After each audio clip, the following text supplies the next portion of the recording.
Bismillahirrahmanirrahim. Assalamualaikum warahmatullahi wabarakatuh. Apa kabar guru hebat di seluruh Nusantara? Perkenalkan, saya Utruza Imbabidara, salah seorang guru pengampu bahasa Indonesia dari SMK Negeri 1 Garut. Pada kesempatan kali ini saya akan berbagi praktik baik yang telah saya lakukan dengan judul penerapan pembelajaran berdiferensiasi bersulap. Apa itu bersulap? Bersulap merupakan akronim dari belajar, menulis, surat, lamaran, pekerjaan. Lantas, langkah inovasi apa yang saya lakukan di tengah berbagai tantangan yang harus saya hadapi saat mengajar? Salah satu contohnya adalah kurangnya motivasi dan antusiasme para peserta didik saat belajar. Padahal, materi menulis surat lamaran pekerjaan merupakan materi yang sangat penting di jenjang SMK dan dipelajari di kelas 12 pada fase F di kurikulum Merdeka.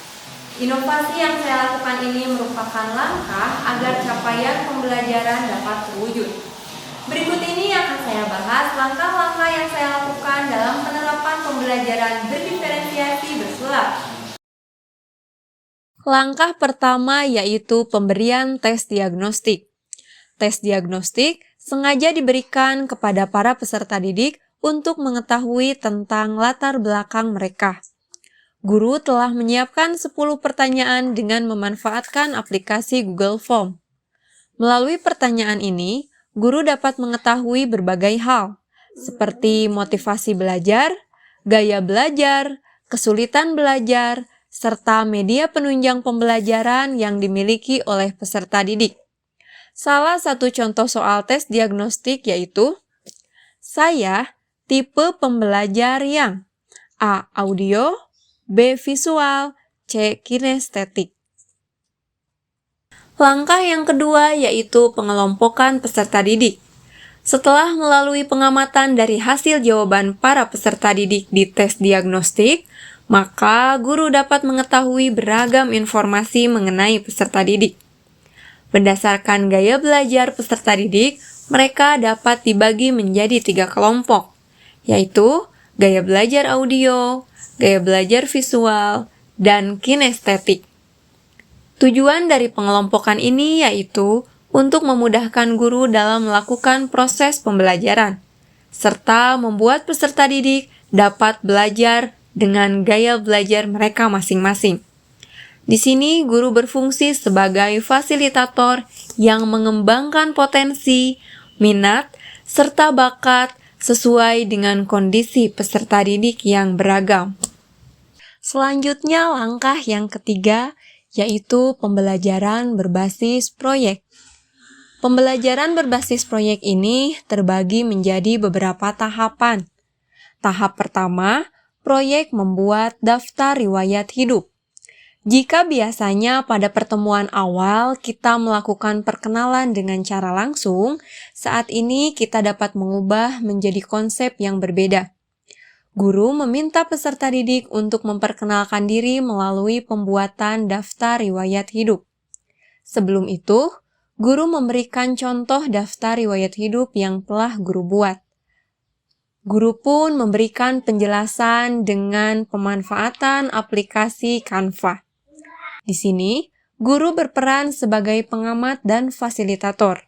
Guru dapat berkeliling untuk turut membantu para peserta didik yang kesulitan dalam proses pengerjaan proyek daftar riwayat hidup.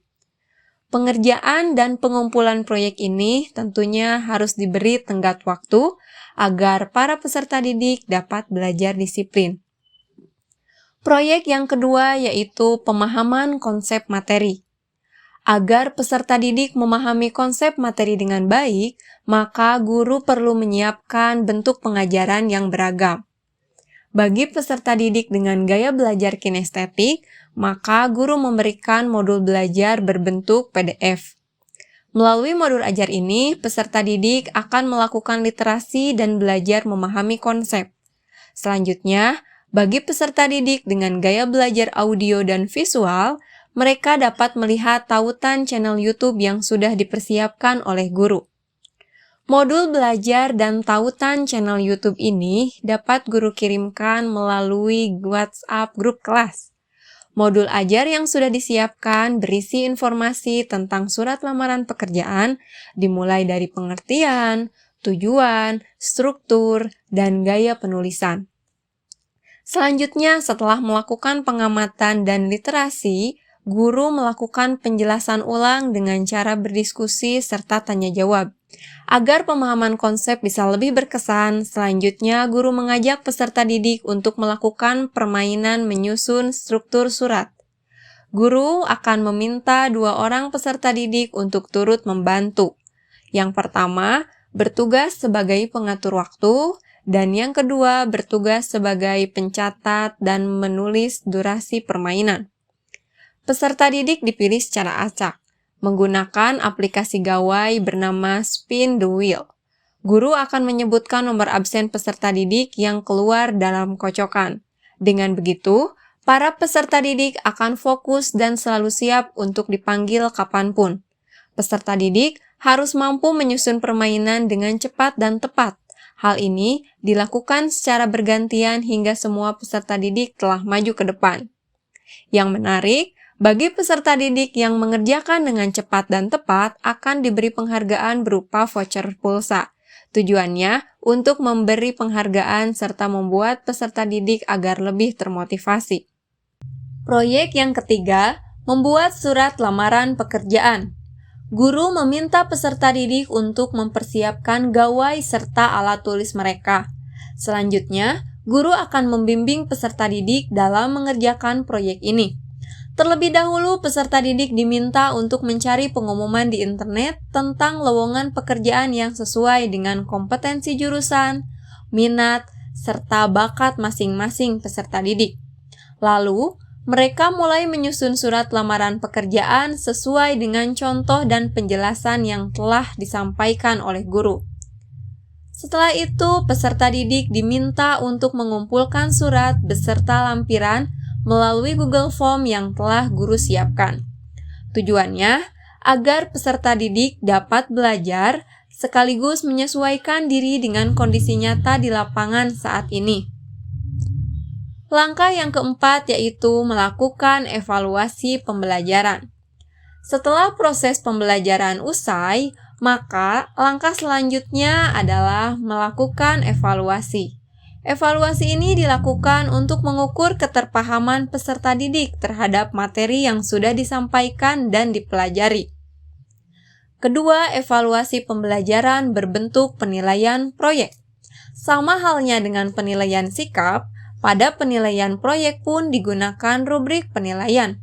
Jika ada 3 proyek, maka harus ada 3 rubrik yang diisi oleh guru sebagai bahan penilaian dalam evaluasi pembelajaran. Yang ketiga yaitu pemberian asesmen. Pemberian asesmen atau pengujian dilakukan dengan memanfaatkan aplikasi Microsoft Teams. Dilaksanakan serentak serta diawasi oleh semua guru. Pelaksanaan asesmen ini dengan memanfaatkan gawai yang dimiliki oleh para peserta didik.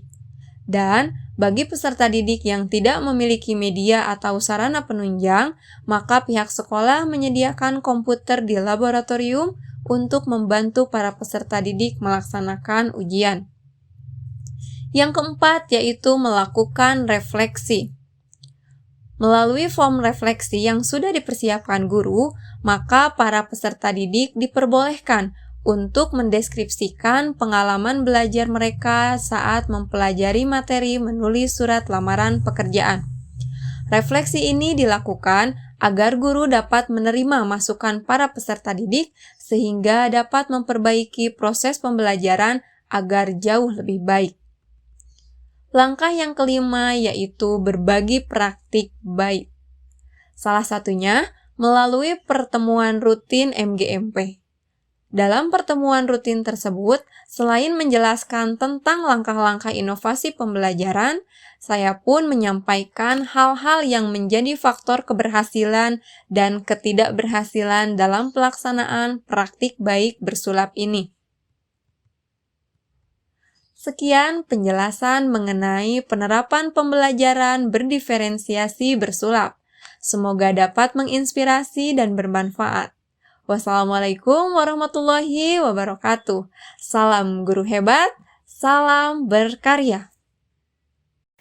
Kegiatan belajar bahasa Indonesia ini sangat menyenangkan dan membuat saya bersemangat karena ada praktik pembelajaran yang fresh dan seru sehingga tidak membosankan saat mengikuti semakin mudah pembelajaran. untuk dipahami, menyenangkan, dan tidak membosankan.